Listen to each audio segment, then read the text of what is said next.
o'clock. We're going to get started. Hopefully everybody can hear me. My name is Pat Grahn. I'm a volunteer at the Ripon Historical Society. We normally do programs in September, October, November. Then we're open for Dickens of a Christmas, and we start up with some programs basically February, March, April, May, and then we don't do programs during the summer. If you are not a member, we encourage you to become a member. There's membership envelopes on the front table as you go out the door. We also appreciate any donations, and there's donation jars and there's donation envelopes as you walk out the door. I do want to apologize. We're working on a new exhibit which will open for Dickens of a Christmas, and we've got 3 college interns working on that exhibit, so our exhibit space is a bit of a mess right now. But I apologize. If you come back for Dickens, that will all be finished, and that is celebrating the 125th anniversary of the Ripon Historical Society. Yes, we were founded, yes. So we were founded in 1899, and we're still in existence today. So we are the longest operating historical society in the state of Wisconsin. So we're very proud to say that. And last year we won the Thwaites Award for outstanding job here as a historical society. Once you win the Thwaites Award, you cannot win it for another 25 years. It's the second time we've won the Thwaites Award, so we're very proud. We have some of our board members here tonight. We've got Dave Sackerson, our president, and we have Steve Reimer, who's on our board, and Lara Grant. We're very lucky to have Lara tonight. Yep, Steve, yep, I'm sorry. Go ahead. Travis Nygaard is on our board, and Steve Arbaugh, our administrator, is here. If you have any questions afterwards, we're the people to talk to. And then we're lucky to have Lara here tonight because she is the expert on the cemetery. And I bow down to you, Lara.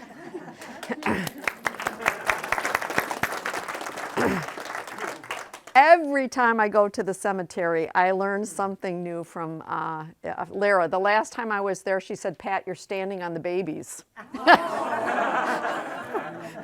So maybe later she'll tell us that story. You don't remember, okay. Anyway, Steve and I write the column in the newspaper in the Ripon Commonwealth Press called Now and Then in Ripon. It's a weekly column. It comes out on their Facebook page, it comes out online, and it comes in the print paper. So all of the things you're going to see today were researched for a Halloween edition of that column, Now and Then in Ripon. Also, if you want to do more reading about any of these subjects, I have handouts here that'll give you the name. All you need to do is just Google and it will pop up. So if you need more information or want to read more information, these handouts will be available. I'm just going to hand it back to Travis, and Travis is going to put them on the desk back there, and you can pick them up on the way out. Also, one of the things we're talking about tonight is in today's newspaper. So make sure you catch that on Facebook or up online or in the actual Ripon Commonwealth Press. So our subject tonight is Ripon, Wisconsin's myths, legends, and hauntings. Go ahead. And speaking of online, I was also asked to tell you all in the room, you all online, that we are live streaming on YouTube, and that if you enjoy the program, click subscribe to our channel on YouTube because it'll show up on your feed. So I was asked to pass on that message. Anyway, back over to you, Pat. Thank you very much, Travis. Okay. So we're talking about the city of Ripon, and for you, those of you that don't know, Ripon started out as 2 communities. The first was the community of Ceresco. I don't want to call it a commune, but it was sort of like a commune. And they came to this area in 1844 and settled where Ceresco Park is now. If you're not familiar with that area, it's near the Wildmore Center at Ripon College. They had the first cemetery because they were here the earliest, and their cemetery sort of borders the land of Ripon College. Then later on, the city of Ripon started at the top of the hill here. And the 2 of them incorporated The city of Ceresco only was in existence from 1844 to 1850. They disbanded. They combined with the city of Ripon, and we became a community as one in 1858. Okay, so Ripon College has a lot to do with the hauntings we have here in Ripon. It was founded in 1851. So it has been named on multiple haunted college lists, including the #2 most top 10 haunted colleges in the Midwest. If you just Google, you will find all kinds of haunting stories. So you ask yourself, well, why was Ripon College named the #2 haunted college in the Midwest? This is a picture of East Hall, which went up in 1851. The first burial in Ripon happened in 1849, and that was at the corner of basically Ransom and Blossom Street. That's where the first cemetery was. So they started burying people in 1849, and by the time Ripon College came about and the first building went up, they had to move those bodies because that's exactly where they were putting East Hall up. Now, our archivist here is not given to flights of fancy. For any of you that know Carol, she's an archivist. She bases everything on fact. But Carol actually says she wonders if they got all the bodies. We don't know. So where East Hall is, this building is still up today. That is basically where the cemetery was. So they took those bodies and they reinterred them in Hillside Cemetery, which is basically 3 blocks to the west and borders Ripon College. But cemetery records were not kept there till 1863. So we're not quite sure where all the bodies are buried. Maybe they weren't marked. Years ago, they might have had wooden markings that have fallen apart and weren't replaced. We've had headstones fall over and get absorbed into the ground. So we're not quite sure about everything. So Hillside Cemetery and Garden of the Cross, which is down below, border Ripon College. And then the original Ceresco borders some of their athletic fields. So just having basically a cemetery on campus is probably one of the reasons that we have all the haunting stories. But at Ripon College, there have been a lot of papers written by students. Here's a couple that we have down in our archives that were written over the years. There's actually a student organization called the Ripon College Paranormal Investigators Club. And right now there is a professor on campus that specializes in ghosts and hauntings. In fact, if you were listening to public radio yesterday, I heard him talking about this on Ripon Public Radio. So it sort of perpetuates itself on campus. So one of the ghosts that is most famous is Raphael. And Raphael made it into this book, Ripon College, A History. So this is the official history of Ripon College. It was written by Dr. George Miller, and Raphael is included in this book. Basically, Raphael haunted the theater department. And as we know, the Red Barn Theater, which some of the theater used to happen at the Ripon College campus, burned down in the mid-1960s, and some people contribute that to Raphael, that he was the one that burned that theater down because they cannot find a cause for the fire. He then followed the theater department to the old Lutheran church that sat up there, and they say that he locked the doors, he rang the bells, he did all kinds of crazy things to make himself known to the students. But one of the funniest things is there was a production called Harvey, and Harvey has a ghost, and they actually gave Raphael the lead in that in that production and put him in the playbill as playing the ghost. So Raphael is really made known. He's also in a book, Haunted Heritage, a definite collection of North American ghost stories that was published in 2002. And Raphael made it into that book. Now the Rodman Center is now the current seat of the arts for Ripon College. And to my understanding, after talking to some of the professors and some of the students, there's more than just Raphael there. There's a ghost of a little girl that haunts the music department. She turns pages, she turns lights on and off, and things happen down at the Rodman Center. And we have the professor that works in the Rodman Center. So Travis, any news of ghosts from the Rodman Center from you?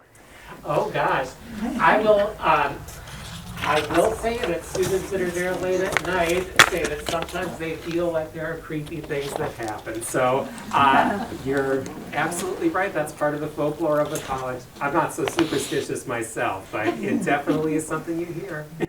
Yes, and I have talked to students that say they have experienced this. So we're not sure. So more than Raphael down at the Rodman Center, there's another ghost of a little girl, supposedly, with the so Raphael is for the drama department and the little girl is for the music department, both at the Rodman Center. Now the newest haunting is Black Walker of Mapes Hall. I actually knew nothing about this and had to look it up myself. Supposedly in 1985, a group of students called up this devil or demon out of the ground. They placed 5 black candles at 5 points on a star, and they said some whatever, and this demon came out of the ground. Supposedly he has been put back to rest, but the story of Black Walker of Mapes Hall still exists on the campus. This is the one I know the least about because it's really more confined to the Ripon College campus. It hasn't really spread to the rest of the community. But that is our newest haunting on the Ripon College campus. Now the haunting that I wrote about today in the Ripon Commonwealth Press is also down at the Rodman Center, and thank God we have the expert on this, Travis here. Travis was quoted in the article, and this is a painting that was attributed to Van Dyck. They're not sure if Van Dyck painted it, but it is attributed to him. It is a very early painting. This is a princess that lived from 1602 to 1675. So that'll tell you how old this painting is. If you go look at the painting, which is in the front vestibule or in the front entryway of the Rodman Center, you can see the shadow of a little girl right here, peeking out from behind her skirts. Many people feel that the painting is haunted. Now, for you that know Judy Neal, she said that her husband was one of the ones that took this to be cleaned, and this little girl didn't show up until the painting was cleaned. So I thought that was interesting. But it is an image of a child. And Travis, do you want to tell everybody why you think that little girl is peeking out from behind the skirts? Well, it's speculation, but I do think that it gets you to wonder why. Was she someone that the family was trying to forget, that was too difficult to remember? Was it once part of a group portrait and they decided they only wanted to emphasize the woman and not the rest of her family? Was it some other reason entirely? We just don't know, but think about all the reasons that someone might snip someone out of a photo in your photo album, and I think you can, get a sense of the range of possibilities. Yeah. So no matter what Travis says on the possibilities of why this girl was painted out, people think that this is a ghost. So the next time you're down at the Rodman Center for a concert or an art show or some activity, have a look at the painting. And if you do look, it is very visible. If you want more information on this, you can actually read it in today's newspaper. So we're going to talk about Hillside Cemetery.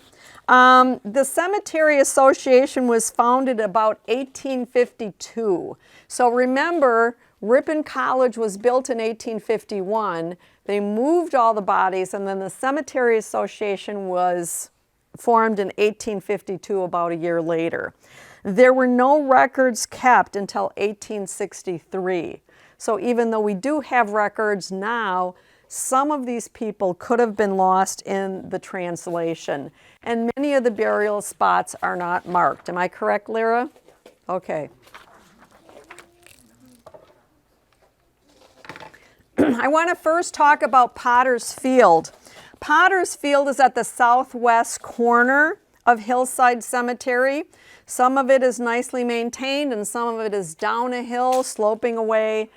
There's a lot of headstones there that have sort of slid down the hill. They're sort of in an unkept area. A lot of the headstones have fallen over. It was designed to fit over 200 burials. And this is a place that you would bury people that were unknown, unclaimed, they had no money.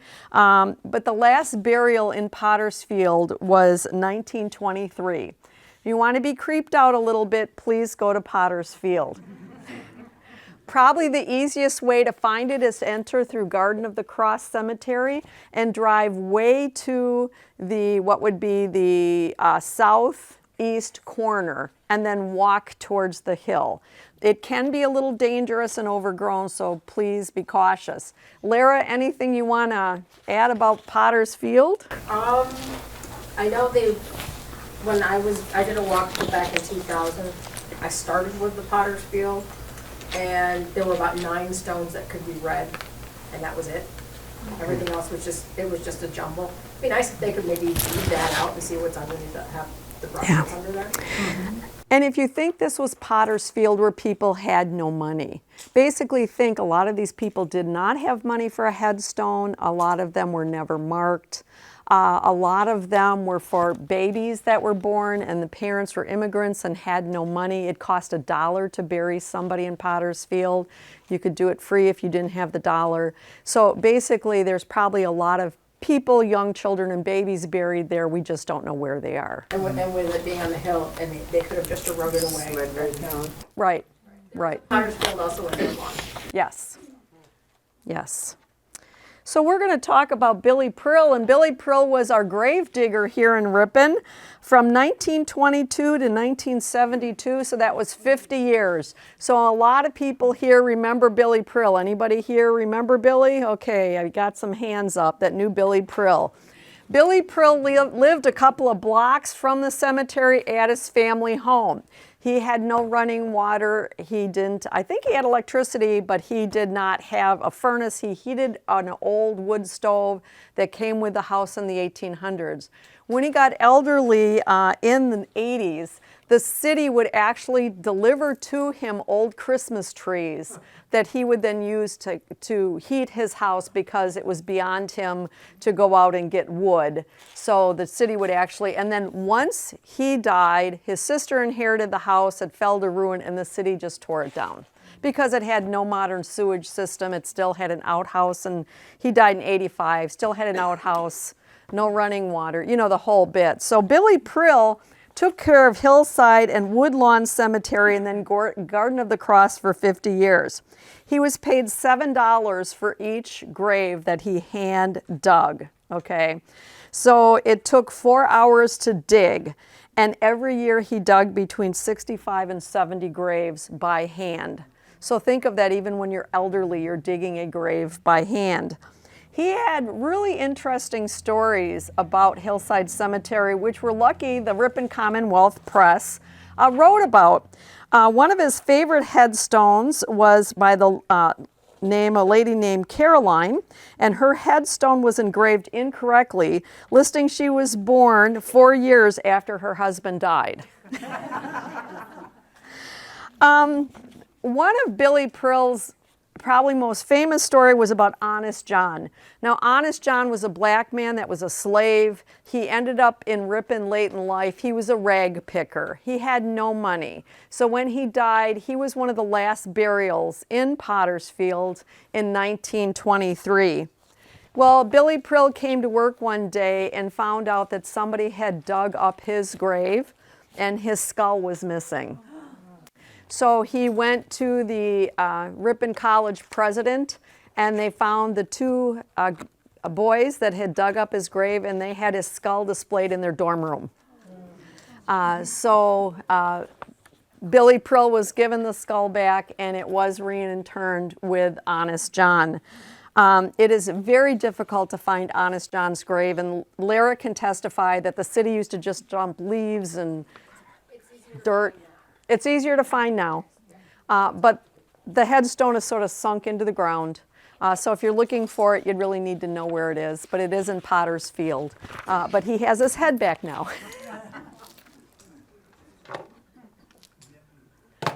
So here's a few more interesting stories from Billy Prill. There's Aaron Bailey, and his headstone reads, Cavalryman, Black Hawk War, 1832, wounded by a tomahawk thrown by an Indian. Okay? He received 6 wounds during this conflict, and the tomahawk blow left a scar on his forehead. That was in 1832, and he did not die until 1897. Pat, we have a picture of him downstairs in the archive. Yeah, we do have a picture of him, and you can see a little indent right here on his forehead. The Dawes family has a real interesting headstone. This was a judge. The Dawes family headstone. The father of the man that lived here in Ripon came to visit his son. And we got the railroad in 1854, so Mr. Dawes came here and died in 1855 here in Ripon when he came to visit his son. But he was the son of a man that rode with Paul Revere. And we've all heard of the midnight ride of Paul Revere, and only Paul Revere got credit for it. But Williams Dawes also rode with Paul Revere, and his son is buried in our cemetery, and the headstone does state that. We have 3 dogs in the cemetery. So if you're walking up there, you'll see the gravesite of 3 dogs. Probably our favorite is Cookie, who has his own headstone, and that is next to the Burr headstones. Now, if you find the Burr family, they have some interesting statements on their headstones. One is, my pipe is out, and the other is, the fools aren't dead yet.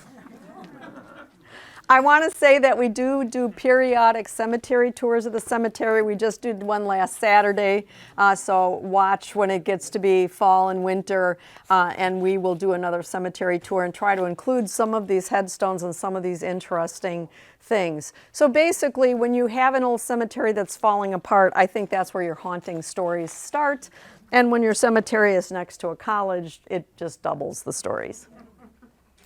So I'm going to talk about St. Peter's Episcopal Church. It's a Carpenter Gothic church for its design. It was built in 1860. It is the oldest continually occupied church in Ripon, so it is still today has a current congregation. Their priest is a female. She's very interesting. She started out as a Muslim and converted to Christianity. So she's a fascinating priest to talk to. But the interesting thing about St. Peter's is right here between the church and what is now the fellowship hall are 2 grave sites. You may get out of your car, you may walk up there and look at the grave sites, but please try to be respectful. But this is sort of one of Ripon's lost grave sites. So there's 2 priests buried. One was from 1901, he died, and the other one died in 2017. So one old and one current burial up there. So a little known fact. Now the interesting thing about this church is Ripon was named after Ripon, England. And there is a cathedral in Ripon, England that was founded in the 600s. And they actually have 2 stones in the church from the 600s. Wow. Now the funny story about this church, talk about hauntings, it's called St. Peter's Episcopal Church. They used to have this big, beautiful stained glass window out in front with St. Peter on the stained glass window. One of the parishioners thought that St. Peter was always staring at her. It sort of creeped her out. So she paid for a new altar to be built, much taller, that hid St. Peter. So if you go into the church now, you will not see the stained glass window, except for the very top part of it, and you will not see St. Peter. If you want to see St. Peter, you have to go behind the church and look from the backside. So sort of a little creepy haunting story there. St. Peter's Church. This is who's buried there. This is the Celtic cross. The story about this priest is he was injured as a child in an accident on the 4th of July. They found an old cannon, pulled it out, loaded it, shot it off, and it blew off part of his hand. He's missing several fingers, and I think 1 finger on the left hand and like four fingers on his right hand, and they would not let him become a priest because to be a priest you had to be whole of body. So he came here to Wisconsin. They needed priests. They ordained him, and he worked with the Native Americans before coming here to Ripon. So he has a very, very interesting history, and if you go to St. Peter's website, you can read about him, or we've written articles about him in the Commonwealth Press. So this is a haunting from the Ripon Historical Society. A lot of people ask me if we have any hauntings here. I've been here about 10 years as a volunteer, and two quote-unquote hauntings sort of stick with me. The first one is about Willie Harris. Now, Willie Harris was the only fireman to die in the line of duty for the Ripon Fire Department. It was in the Wadhams oil plant fire. The Wadhams oil plant blew up.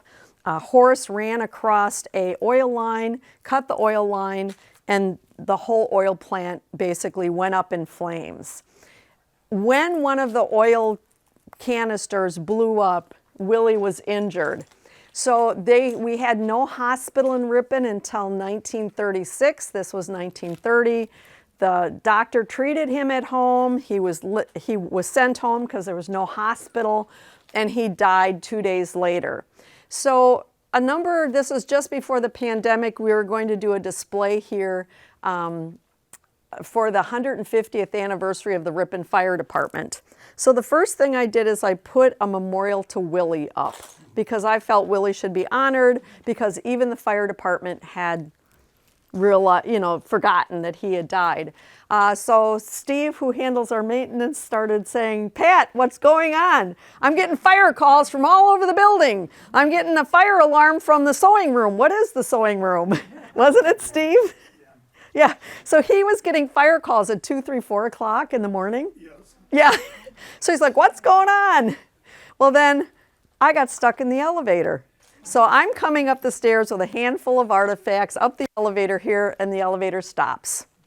So of course I have to call down to the police department, and the first people that show up is Bill Waldner, our police chief. Then Stibbs showed up from the township, so we had 2 police cars outside. Then the rapid response fire vehicle showed up. And Chief Saul, our fire chief, showed up outside. No one had a key to get me out of the elevator. They then called in the first fire truck.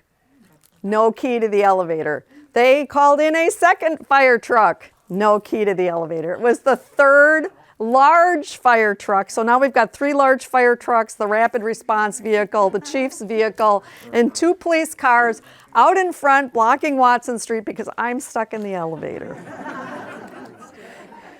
So after a while of all these fire-related incidents, we decided it was Willie was haunting us. Our back door would shake. If you notice, when people walk in and out of the door, there's a doorbell that goes ding dong. Okay, the doorbell kept going on and off. And so finally I said, "Willie, calm down." I said, "The whole fire department is coming out to see you when this exhibit is done. So just calm down. The fire department will be here." So the fire department showed up in all of their uniforms to see the new exhibit, and Willie calmed down. Until the pandemic, when no one came to see him anymore. Well, then this started again, and then that summer we got 3 college interns from Ripon College, and he really started up again. The door was shaking, and we had ding-dongs going off, and weird things were happening, to the point that these 3 college interns started yelling, "Willie, cut it out!" How'd you get out of the elevator?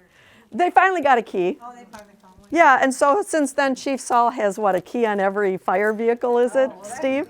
Well, we have one in the basement, it's just, they didn't know where to look. Don't you each So have I one? found it. Every person that uses that elevator should have their own key. Well, Steve knew where the key was, and then now they carry a key on on their trucks now. It tells you live in a small town. How many elevators do we have in Ripon? So we did take Willie back to the fire department, and all of his memorial and everything lives on the 2nd floor where the firemen sleep. I have not heard if Willie is haunting them. Willie is now home. Yeah. So that is our Willie story. This is another interesting story that happened here. We had the 3 interns with us, and they wanted to get out a Victorian dress, and it was an intern named Sarah, S-A-R-A-H, that wanted to get the dress, on a Victorian dress, out for display. I said, Sarah, go upstairs. There's 10 racks of dresses. Pick out whatever one you want to use. I don't care what it is. Bring it on down. She brings it down, and it's a beautiful dress. I looked at it. We mark all of our artifacts with numbers. From the donor number, I could tell it was a Hockenberry gown. So I said, oh, this is a great gown. It's a Hockenberry dress. We know where she lived. You know, we know her husband. We know everything about the family. They lived on Brooklyn J outside of town, and they married into the Bumby family of the Ripon Good Cookie Company. Okay, so a great dress, Sarah. This is wonderful. 3 days later, my friend Sarah, S-A-R-A-H, Bumby Kelowna, do you know, anybody know Sarah? I know you know Sarah, showed up at my house and said, Pat, you want to go for a walk? This has never happened before or since. And she had been stuck in California for the pandemic. She had just gotten home 3 days ago. She walked into my door with these 3 pictures and said, I thought you'd love to see a picture of me in my ancestor's dress. Well, I just got goosebumps because I said, Sarah, this dress was just pulled out of our upstairs to go on display. So she said, oh, I have the hat and parasol that go with it. I'll just drop them by. We really think that her grandmother or great-grandmother wanted her hat and parasol displayed with the dress. So that, because what are the chances that 3 days after Sarah picks the dress out from upstairs that Sarah shows up with a picture of herself in the dress? Right, so that is like one small little haunting story from the Historical Society. So a lot of people come here looking for their house histories. A lot of people say that they think their house is haunted or they feel spirits in their house. Okay, well, maybe. First of all, we did not have a nursing home until the 1960s. People got elderly, you were taken care of at home, so people died in their homes. We also did not have a hospital until 1936. So same thing, you had a sick child or something was going on, they died at home. We didn't have a hospital or nursing home. So we don't know. Now this is one example of a home in Ripon. This is an octagon house. It went up in the 1850s. And by the way, the man that built this house was one of the only 5 of the known people that signed or started the Republican Party. We know more people started it, but we only can prove 5 of them that were there. Mr. Woodruff was there. But I counted, and I might have missed some people, at least 9 deaths in this house. The most recent one was in 2019. So yeah, maybe you are feeling a spirit. Maybe somebody's visiting. I don't know. But a lot of the older houses in Ripon have had a lot of deaths that have taken place in them. Okay? So that's only one example. I know Mary Whitrock lives up the street in Watson Street here, and I did her house history. I think I came up with at least 7 people that had died in her house. So you just don't know. This is the biggest haunting. Oh, who's been down which road? Okay. Which road is Ripon's largest urban legend? All you need to do is go on Google and put in which road, and every paranormal site, every book about paranormal activity, everything pops which road up. So I was looking at this and I thought, well, why would people think this road is haunted? Why is which road such a big deal? And why would it be haunted? Well, one paranormal site blamed the haunting of this road on Ceresco, which was the commune that started down here, but it's over 6 miles away. Okay, that makes no sense. Why was it haunted? So myself and another volunteer here went on a hunt to find out about Rich Road. Its real name is Callan Road, and it comes off KK, so it's just would be east, southeast of here, sort of on your way to Fond du Lac, for you that don't know. Callan Road is one of the very few gravel roads left in Fond du Lac County, and one of the few left in Wisconsin. Literally, I was trying to think when the last time I was on a gravel road, and it was way up north by Tomahawk. Most of the roads in this area are asphalted. Callan Road is still gravel. So I think that's one of the big haunting, people are afraid of it because it's gravel. But you can see, even it's been in the paper numerous times, that people go out there and they think it's haunted and they try to get out of their car and find the witch. Didn't they redo that road? They just put new gravel on it. Okay. It's still gravel. Still gravel. Every day. Yeah, I was on it. There is an old farm that was on the curve there. Yes, yep. That was always haunted. This was the farm. That was the Thorndike house. Yes, yes. So you can see here, this is the John Thorndike house. It was in the 1874 Fond du Lac plat map. This is what the house looked like. Thorndike bought it from somebody else, from a man named Osborne. So the Thorndike had a son who bought land nearby, but he did not take over the family farm. Instead, the 3 daughters took over the family farm. So we had Caroline and 2 twin sisters, Grace and Gertrude. So look at when they died, 1971, 1987. So they're living in this house, which was obviously, if it's in the 1874 Fond du Lac plat map, it's an old house, right? They're elderly women. They're very reclusive. They hardly came to town. Their house was falling down around them, the barn was falling down around them, and they lived on a gravel road overgrown with trees. Who do you think the witch was? Gertrude, yes. To the story there, Gertrude was she was the only one that really went out of the house. The other 2 sisters stayed in the house. They would look out the window, as I was told. I grew up just north of there. That's the reason I know about this. And at one point, the girls and Harold and I think it was Harold's son, they were going to church and they hooked up the horses and they were going down the road and something happened that the horse got a stone underneath its shoe. Well, the young boy went up to remove the stone from the horse's shoe. The horse kicked the young boy in the head. The boy died, and they took that as an omen, and they never went to church again. The buildings are gone now, but it was Yes. a working farm at one point. It started out as you would call it a B&B today, because the wealthy people would come up from Chicago, St. Louis, Milwaukee by train to Fond du Lac. They would take a horse and buggy from Fond du Lac to Summer at Green Lake. Yes. That was the halfway point. So it was basically a B&B, and it was a 2-day horse ride from Fond du Lac to the lake, and the people spent the summers there, and the men joined them at certain points during the year and that sort of thing. But yeah, the buildings are all gone now, but it was a working farm. I can recall seeing their springs where they had their butter and their cream and things like that Yeah. right next to the house. Thank you. Yes. The house, I can never remember it being painted. Well, of course, because it was... It fell apart. It fell apart.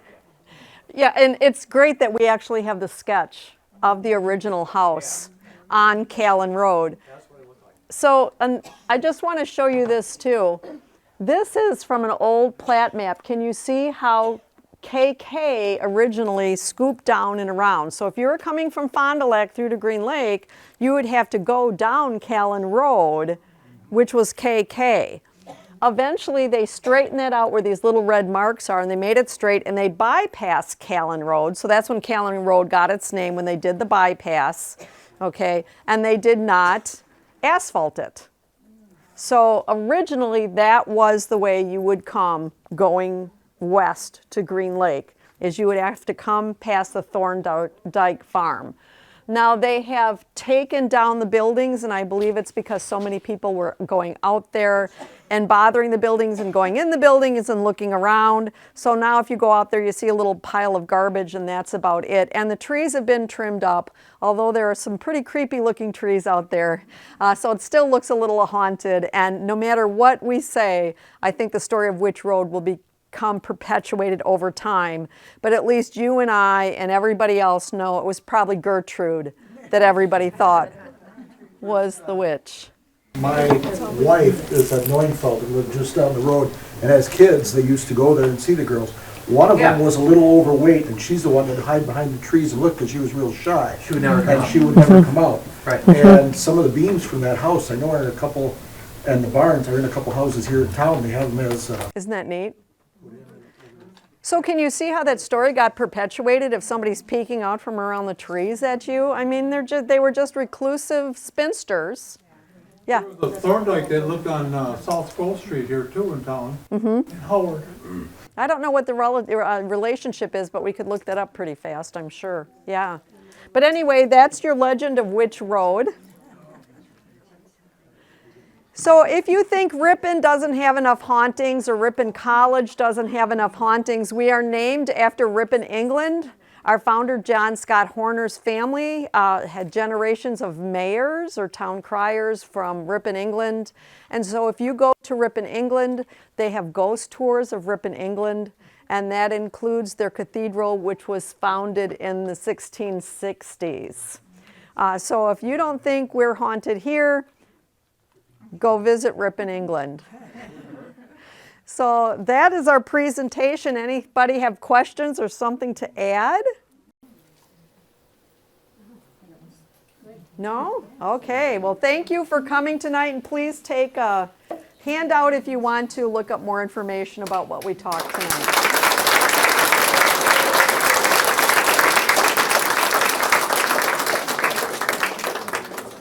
Pat mentioned our monthly programs. We don't do programs like this during the summer, but we are working up some architectural walking tours. We hope to be doing next summer, residential and business tours. Watch our notices for those. Also, just a note, if you like to go up to the cemetery and look around, a lot of the gravestones are very hard to read because, of course, they weather. Take a flashlight with you. If you shine a flashlight obliquely from an angle at the lettering on a gravestone, it becomes much easier to read. So if you're up there looking for interesting names or interesting inscriptions, that's one way to do it. The other thing, if you're trying to find somebody or you have a question about a gravestone, there is a free site called findagrave.com. You can put somebody's name in there and it'll pop up where they're buried, what the inscription says, that type of thing. So we're constantly using that tool here to try to find people because it is free. And there's over 3,800 people alone just on Find a Grave for Hillside, and that's not everybody. 3,800 people in Hillside on findagrave.com, so you could spend quite a long time there, couldn't you? There's a lady from, I'm from Berlin, and there's a lady from Berlin that's her hobby. Yeah. And she'll find, if she knows you, she'll find a relative's grave site, and then she takes a picture of it, she gives it to you. And some people are creeped out by that. Oh, I do. I go and I do requests. Well, we for a long time couldn't find my grandparents, but it was because they were so mossed over. Oh, mossed over, you couldn't find them. Back in the day, they put those stones in the ground, so they're almost flat. And somehow we found them, Yeah. and we took a chisel and we chiseled all of the stuff. But findagrave.com is a wonderful resource. I used to live next to Billy Pearl. Yeah, the grave digger, Yeah, and I've heard so many stories from him, and the best one I heard was he was digging a grave up at Hillside one time, and he only dug the graves about a shovel length deep, and he ran into a great big round head, and he stood there and he didn't know what to do, so he dug a hole deeper and dropped that round head down the grave deeper to get the vault in there and stuff. And it was just a joy living next to him. Yes, it was spooky when I was a kid. We used to ride by there with a bike, but living next to him was a different story. And I want to say his mother was great at taking pictures of everything, and you donated her scrapbook with pictures of Billy Pearl's house. Yeah. So we have pictures of the house and what it looked like back in the day. So Yeah. thank you for that donation. Yep. Yeah. Yes, Margaret. Pat, I have a question. Where did the Catholics bury their people? In the early days, the Catholic people were buried right in Hillside Cemetery, but later on we do have St. Patrick's Cemetery, which is in the township. I do want to warn people, if you're on findagrave.com and you put Ripon in, you might not find the person you're looking for because they might be out in a township.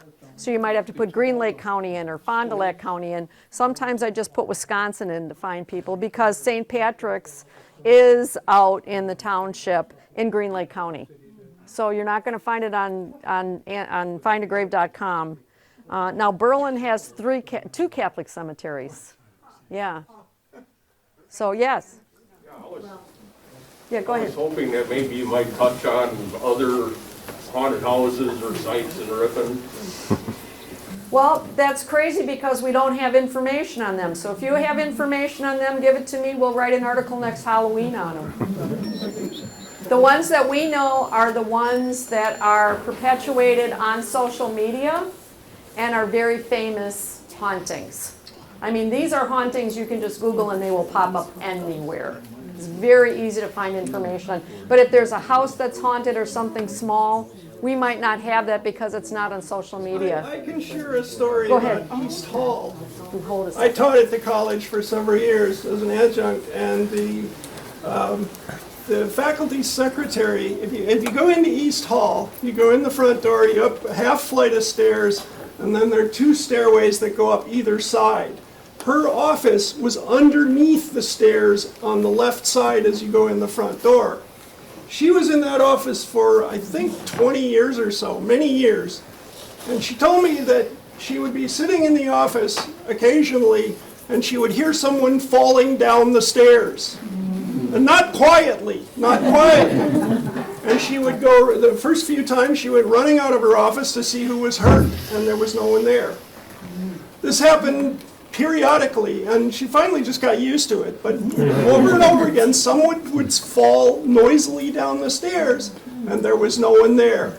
I've also heard that the ROTC people say that occasionally they'll be in the basement, and strange things will happen. The lights will turn on and off, things will move around, noises that they can't explain.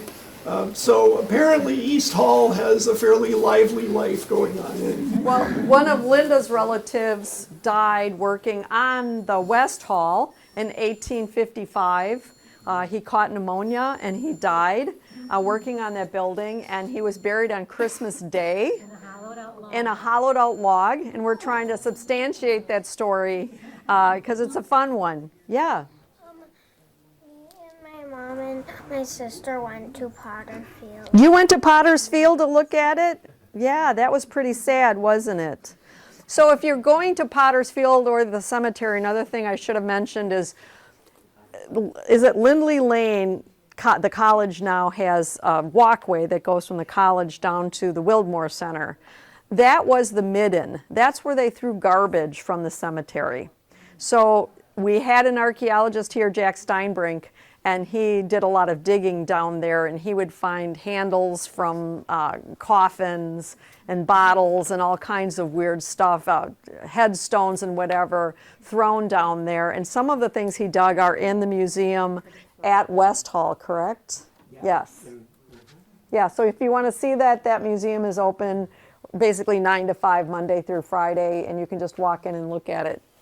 Yeah, that would, the last search down there was me and Tom Farber. Tom was another one. Under the Right. authority of the professor.